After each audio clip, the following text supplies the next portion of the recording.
तक हम लोगों ने बैच स्क्रिप्टिंग देखी, अभी बेसिक्स देखे हैं बैच स्क्रिप्टिंग के, उसमें भी अभी हम कुछ चीज़ें करने वाले हैं। और अब हम देख रहे हैं ऑटोमेशन टूल एनसिबल। ठीक है, एनसिबल क्या होता है, पहले हम लोग इसकी अंडरस्टैंडिंग करेंगे और उसके बाद इसके मेथड्स पे जाएंगे और इसकी प्लेबुक लिखेंगे और वो कैसे काम करता है वो थोड़ा समझेंगे। ठीक है, सबसे पहले एनसिबल को समझो कि होता क्या है। एनसिबल आपका एक टूल है, एक ऐसा टूल है आपके लाइनक्स बेस्ड इन्वायरमेंट्स में, आपके यूनिक्स में आप एक एनसिबल से अपने टास्क को ऑटोमेट कर सकते हो। जैसे बैच स्क्रिप्टिंग के थ्रू आप ऑटोमेट कर रहे थे अब तक जो टास्क को, या अब तक जैसे भी आपने पर्ल वगैरह जो भी यूज़ करी है, वैसे ही अब आप क्या कर सकते हो, एनसिबल को ऑटोमेशन के लिए यूज़ कर सकते हो। अब ये किस तरीके से यूज़ होता है, इस चीज़ को थोड़ा सा समझने की ज़रूरत है, और ये इसका बैकएंड काम कैसे करता है और इसकी कॉन्फ़िगरेशन फाइल्स वगैरह कहाँ रखी जाती है, और इसकी इन्वेंट्री क्या होती है, और इन्वेंट्री के साथ प्लेबुक क्या होती है। कई मेथड्स एडहुक मेथड होते हैं और प्लेबुक के लिए मेथड होता है। इसकी जिंजा फाइल है, इसकी जिंजा फाइल के अंदर हम लोग काम करते हैं। रोल्स होते हैं, रोल्स के अंदर हम लोग किस तरीके से इसको डिफ़ाइन करते हैं, इसके यूज़र क्रेडेंशियल्स वगैरह हम लोग किस तरीके से काम करते हैं, ये सब चीज़ें हम लोग एनसिबल में समझेंगे। एनसिबल के अंदर कई चीज़ें सिक्योर भी हैं और कई चीज़ें ऐसी भी हैं जो हम लोग वेरिएबल्स वगैरह जो चीज़ें रखते हैं वो सिक्योरली हम लोग रख सकते हैं अपने एक सर्वर के अंदर। बैच स्क्रिप्टिंग में क्या है कि अगर आप यूज़र नेम वगैरह क्रेडेंशियल्स को ओपनली रखते हो तो वो कोई भी देख सकता है, कोई भी कुछ टास्क परफॉर्म कर सकता है। लेकिन एनसिबल में थोड़ा सा चेंज डिफरेंट है। अब हम लोग यहाँ पे जो चीज़ समझने वाले हैं वो थोड़ा सा बता देता हूँ आपको कि क्या है। हाँ, पहले एक मिनट, मैंने डॉक्यूमेंटेशन बना रखा है। ये पहले ये एनसिबल क्या है, पहले ये समझो कि एनसिबल क्या है। एनसिबल हमारा जो टास्क होता है, मैनुअली टास्क, जो अभी तक हम लोग कमांड लिख करके हम लोग कुछ स्क्रिप्ट एग्जीक्यूट कर रहे थे, या बैच स्क्रिप्टिंग में भी आपने देखा था कि उसके अंदर हम लोगों ने एसएस करके फाइल को एग्जीक्यूट किया था एक सर्वर पे जा करके, हर उसमें पर्टिकुलर सर्वर से। लेकिन यहाँ पे हम लोग एक टास्क परफॉर्म करते हैं, एक सर्वर एंड और एक क्लाइंट एंड। इसके एक इमेज मैंने यहाँ रखी हुई है। ये एक एनसिबल कंट्रोलर है। एनसिबल कंट्रोलर होता है क्या, जहाँ से आप अपने एक मशीन पे बैठ के मल्टीपल होस्ट का टास्क कंट्रोल करते हो, पुश मेथड के थ्रू कंट्रोल करते हो। इसके अंदर पुल मेथड नहीं होता। अब पुश और पुल मेथड इसके अंदर कैसे क्या होता है, डिफरेंट है कि पुश मेथड यहाँ से टास्क पर पुश कर रहा है होस्ट पे, होस्ट 2 पे, होस्ट 3 पे, एनसिबल कंट्रोलर के थ्रू। लेकिन अब पुल मेथड क्या है कि डेटा फैच करना, मतलब होस्ट 1 से डेटा कलेक्ट करके मेन होस्ट मशीन पे लेके आना। अगर मैं इसके अंदर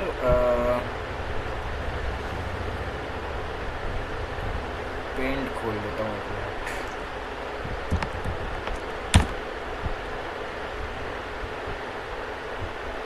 हाँ, तो देखो अभी तक हमारे पास क्या है, एक होस्ट मशीन है, एनसिबल की होस्ट मशीन है, जहाँ पे हम लोगों ने अपना एनसिबल कॉन्फ़िगरेशन पार्ट परफॉर्म कर रखा है।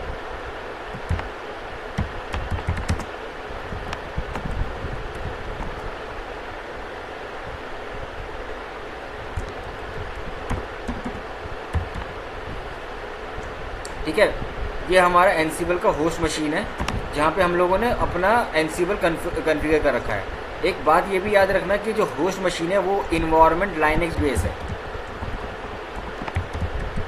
लाइनक्स बेस इन्वायरमेंट पे हमने एनसिबल को सेटअप कर रखा है।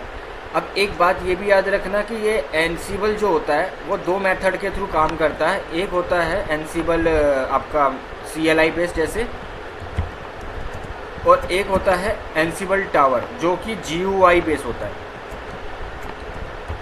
ठीक है,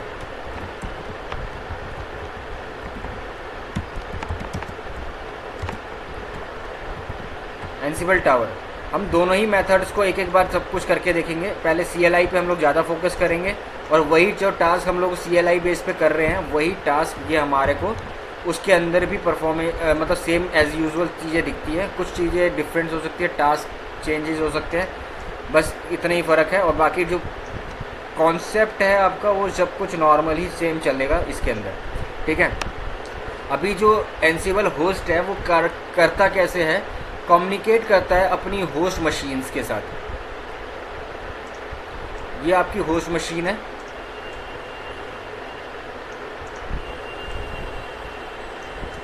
ठीक है। अब ये होस्ट मशीन किससे कम्युनिकेट कर रही है? इनसे कम्युनिकेट कर रही है, अपने एनसिबल होस्ट से। लेकिन अब एक बात याद रखना, ये एनसिबल होस्ट बैकएंड में क्या प्रोटोकॉल यूज़ करता है? SSH, ठीक है।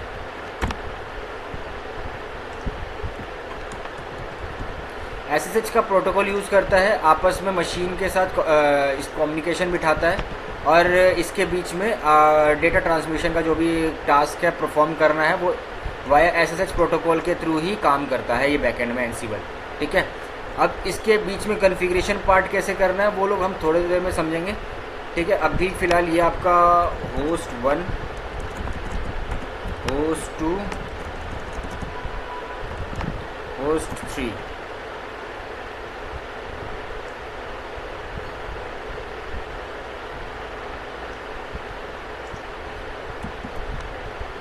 ठीक है। ये आपके 3 होस्ट हो गए हैं। अब इस तरीके से आपका नॉर्मली जो स्ट्रक्चर है ये मैंने दिखा दिया कि एनसिबल मेन एक जगह पे इंस्टॉल होता है, ये है मेन मशीन है, ठीक है। यहाँ से आपका सारा कंट्रोल होगा, जितने भी मल्टीपल मशीन हो। अब आपके पास लोकल में 10 मशीन हो, 20 हो, 100 हो, 200 हो, वाया दिस एनसिबल प्लेबुक और हम लोग एडोक मेथड के थ्रू भी हम लोग काम कर सकते हैं इस एनसिबल होस्ट के कंट्रोल के लिए। अब टास्क क्या क्या होते हैं? टास्क एज़ यूजुअल हमारे पास अपने हिसाब से कुछ भी हो सकते हैं। टास्क हमारे पास मान लो हमें किसी मशीन में पैचिंग करनी है, मैनुअल पैचिंग।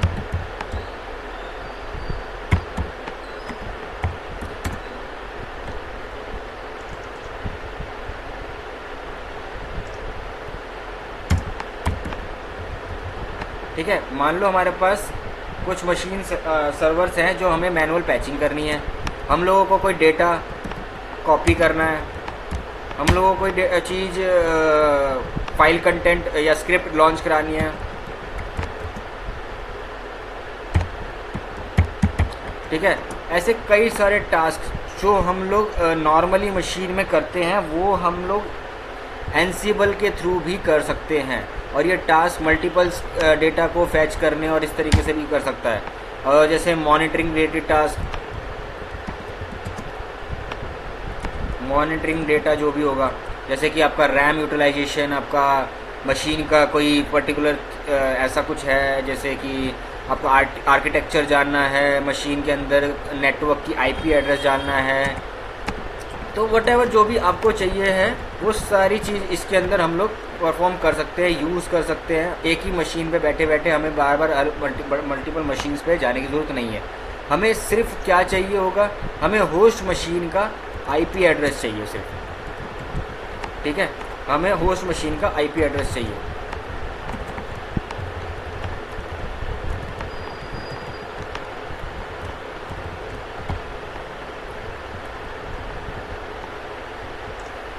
ठीक है। अब ये आईपी एड्रेस हमारे पास कहाँ कहाँ हम लोग रखते हैं, कैसे रखते हैं, अब इसको थोड़ा सा अभी समझेंगे स्टेप बाय स्टेप।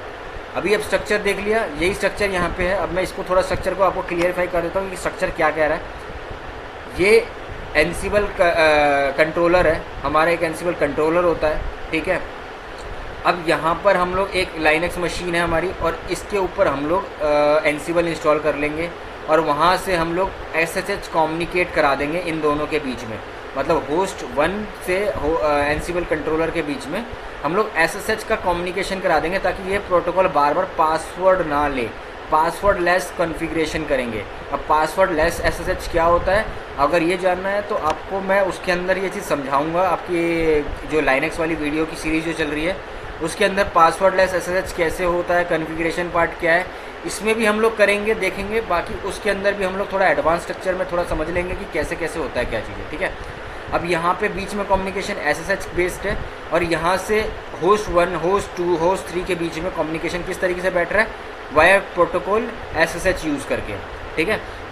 अब एनसिबल के अंदर हमारे पास 2 चीज़ें होनी चाहिए। एक इन्वेंट्री होती है, इन्वेंट्री में हमारे पास सारे इन्फॉर्मेशन होती है किस चीज़ की, हमारे होस्ट मशीन के आईपी एड्रेस, होस्ट नेम जैसे टाइप होते हैं हमारे पास, ठीक है।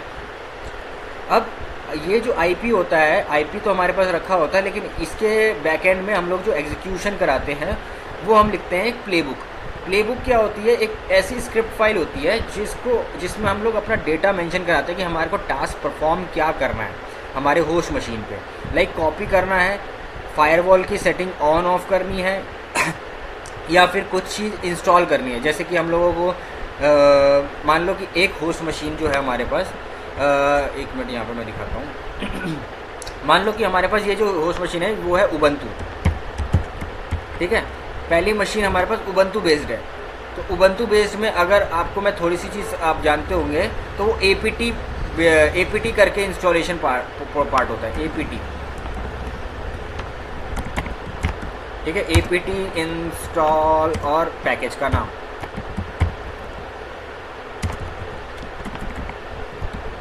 ठीक है। एपीटी इंस्टॉल पैकेज का नाम हम लोग इस तरीके से लिखते हैं। किसमें ये स्ट्रक्चर जो एपीटी का है वो है आपका किसमें? ये है आपका उबंटू बेस्ड के अंदर। आप उबंटू के अंदर इस तरीके से लिखते हो। और यही बेस अगर आपके आरएचएल बेस है, आरएचएल रेडिट के बेसिस पे है, सेंटोस हो गया आपका जो भी है, उसके अंदर आप यम इंस्टॉल या फिर आप क्या लिखते हो, डीएनएफ, जो हम लोग उस वाली वीडियोस में कवर करते हुए देखेंगे कि क्या क्या है, कैसे इंस्टॉलेशन पार्ट, आरपीएम इंस्टॉल कैसे करते हैं, पैकेज इंस्टॉल कैसे करना है सर्वर के अंदर, वो चीज़ भी देखेंगे, ठीक है। हम इंस्टॉल, फिर उसके बाद हम लिखते हैं पैकेज का नाम, ठीक है। इस तरीके से हम लोग रेडिट बेस पे करते हैं। अब इसके पास तो अलग अलग स्ट्रक्चर्स हैं, यम अलग है, एपीटी अलग है। तो अब आप इसके अंदर क्या देखोगे कि इसके अंदर एक चीज़ और होती है जिसे हम कहते हैं मॉड्यूल्स, ठीक है। मॉड्यूल्स क्या है? मॉड्यूल्स कहाँ होता है, क्या होता है, अभी थोड़ा सा डिस्कस करता हूँ उसके भी, ठीक है। मॉड्यूल्स होते हैं क्या, अभी हम लोग इस टॉपिक पे भी आते हैं कि क्या होते हैं मॉड्यूल्स।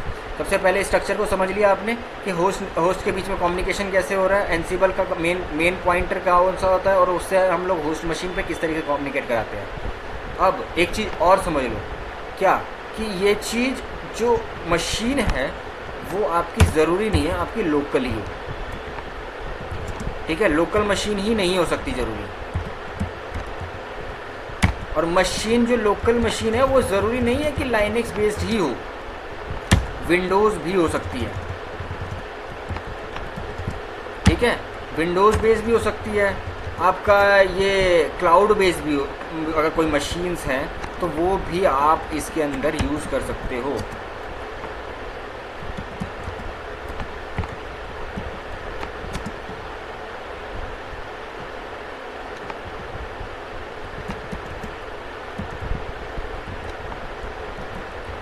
ठीक है, बस कुछ फंक्शंस होंगे ऐसे जो आपको समझने हैं कि इस तरीके से परफॉर्म करना कैसे है इसको, ठीक है। अभी सभी चीज़ों को डिस्कस करेंगे स्टेप बाय स्टेप, पूरे ट्यूटोरियल के अंदर हम लोग इस सब चीज़ों के बारे में डिस्कस कर लेंगे कि कैसे इसके अंदर हम लोग मॉड्यूल्स को कॉन्फ़िगर करना है, कॉन्फ़िगरेशन फाइल्स को कैसे मॉडिफाई करना है। इसी कॉन्फ़िगरेशन फाइल में जैसे डायनेमिक होता है और एक स्टैटिक स्ट्रक्चर होता है, वो भी हम लोग देखेंगे, ठीक है। अभी यहाँ पे हम लोग क्या देख रहे थे, ऑटोमेशन वर्क। ऑटोमेशन वर्क अभी तक हम लोगों ने देखा कि विंडोज़ के अंदर शेल स्क्रिप्टिंग चल रही थी, ठीक है, लाइनक्स में बैश स्क्रिप्टिंग चल रही थी, ठीक है। अब इसी के अलावा कॉन्फ़िगरेशन टूल हमने अब देख रहे हैं कि एनसीबल के बारे में हम समझ रहे हैं। एनसीबल के अलावा पपिट होता है, चेफ है, जेनकिंस है, ये भी सारे ऑटोमेशन टास्क के लिए ही परफॉर्म होते हैं, ठीक है। लेकिन एनसीबल भी एक ऐसा टास्क है जो कि सबके साथ काम करता है। कुछ प्लेबुक्स लिखने के बाद हम लोग उसके साथ यूज़ कर सकते हैं, ठीक है। अभी ये चीज़ नॉर्मल हम लोग जब करते जाएंगे तो आपको ये चीज़ भी टास्क समझ में आता जाएगा कि क्या है क्या नहीं है। और बैश स्क्रिप्टिंग नहीं देखी तो बैश स्क्रिप्टिंग देख लो, उससे थोड़ा सा आपको पुशअप मिलेगा इस चीज़ को, एनसीबल को समझने के लिए भी, ठीक है। तो बैश स्क्रिप्टिंग का जो ट्यूटोरियल चल रहा है उसको भी देखो और उसके बाद इसको भी फॉलो करोगे तो एनसीबल भी समझ में आने लग जाएगा कि मतलब एनसीबल में अब मेरा टास्क परफॉर्म क्या हो रहा है, समझ रहे हो। तो इस चीज़ को थोड़ा ईजियर वे में बन जाएगा आप लोगों के लिए। अब Ansible is a agent less configuration tool, Ansible work push. अब यहाँ पे देखो मैंने कुछ की पॉइंट्स लिखे हैं। अब ये की पॉइंट्स क्या होते हैं मैं आपको थोड़ा सा समझा देता हूँ हाइलाइट्स के थ्रू। एनसीबल जो है एजेंट लेस कॉन्फ़िगरेशन टूल है। मतलब क्या है कि यहाँ पर ऐसा कोई कॉन्फ़िगरेशन नहीं है कि आपको पहले एक चीज़ यहाँ पे भी इंस्टॉल होनी चाहिए। जैसे मान लो कुछ टूल्स ऐसे होते हैं जिनके पास इंस्टॉलेशन एक यहाँ पे होता है मेन में, और उसके एक एजेंट होते हैं, और वो एजेंट होस्ट मशीन पे इंस्टॉल होते हैं। कुछ टूलों में होते हैं ऐसा, ठीक है, लेकिन इसके एनसिबल में एजेंट नहीं है, ठीक है। ये याद रखना कि इसके अंदर एजेंट नहीं है। इसके अंदर सिर्फ और सिर्फ क्या टास्क है, सिर्फ आप एनसिबल को मेन सर्वर में इंस्टॉल करो और वहाँ से एसएसएच कॉन्फ़िगरेशन को सेटअप कर दो बस, ठीक है।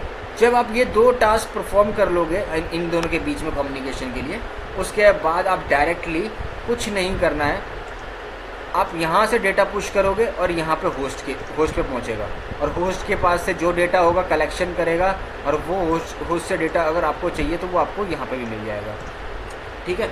मेन होस्ट मशीन पे ही आपको बार बार होस्ट मशीन पे जा कर के डेटा नहीं करना है, कोई काम नहीं टास्क परफॉर्म करना है, ठीक है। अभी इसके अंदर दूसरा है work for push method. Push method मैंने अभी आपको बता दिया था। पुश मेथड क्या है कि आप एक ही मशीन पे बैठे रहोगे और वहीं से ही इसी मशीन से आप क्या करोगे, अपना टास्क परफॉर्म करोगे। किसके ऊपर, आपकी होस्ट मशीन्स पे, इन मशीनों पे आप लोग अपना टास्क परफॉर्म करोगे, ठीक है। सिर्फ यही है push method. एनसिबल does the change the frock method. Frock method क्या है कि अब फ्रॉक मेथड क्या करता है कि मान लो आपके पास नंबर ऑफ मशीन्स हैं, कितनी, मान लो 100 मशीन्स आपके पास पड़ी है। कलर बदल देता हूँ, 1 मिनट। आपके पास 100 मशीन्स पड़ी है, 100 ऑफ काउंट पड़ा हुआ है, ठीक है। अब इसके अंदर आपको एक साथ टास्क परफॉर्म करना है, ठीक है। अब आपको एक साथ टास्क परफॉर्म करना है तो आप क्या करोगे, अब एक एक करके मशीन तो टारगेट करती है। अब बैच स्क्रिप्टिंग में भी देखोगे तो पहले एक टास्क परफॉर्म होगा और फिर उसके बाद सेकंड टास्क परफॉर्म होगा, फिर थर्ड टास्क परफॉर्म होगा। बट एनसिबल में ये सिस्टम थोड़ा चेंज है। फ्रॉक मेथड क्या करता है कि एक बार में जितनी आपने काउंट दे रखा है उसकी कॉन्फ़िगरेशन फाइल में, जैसे बाय डिफ़ॉल्ट 5 होता है,